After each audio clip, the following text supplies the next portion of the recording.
Hello guys, good morning.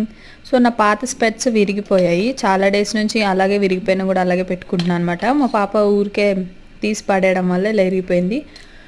ఇప్పుడు కొత్త స్పెట్స్ కొనుక్కోవడానికి వెళ్ళాలి. సో ఎలాంటి ఫ్రేమ్ తీసుకున్నాను అని సైట్ ఎంత పెరిగిందో కూడా నెక్స్ట్ షాట్లో చెప్తా. సో ఇంకా వెళ్తున్నాం ఇప్పుడు. అందుకే నా పాత స్పెట్స్ ఒకసారి చూపిస్తున్నాను అనమాట. సో ఇంకా స్పెట్స్ తీసుకొని వచ్చేసాము. చెక్ చేయించుకున్నాను. పవర్ ఎక్కువ అయిందని చెప్పారు అండ్ హెడేక్ కూడా ఎక్కువైంది.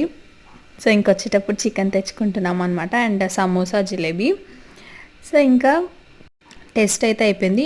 స్పెట్స్ ఈవినింగ్ కానీ రేపు మార్నింగ్ కానీ కాల్ చేసి ఇస్తా అన్నారనమాట. సో ఇంకా వెళ్ళి తెచ్చుకోవాలి. సో నా ఫ్రేమ్కి అంతా కలిపి ఎంత అయిందో నెక్స్ట్ షార్ట్లో చెప్తా. సో వీడియో నచ్చితే లైక్ చేయండి, సబ్స్క్రైబ్ చేసుకోండి. Thank you for watching. Bye.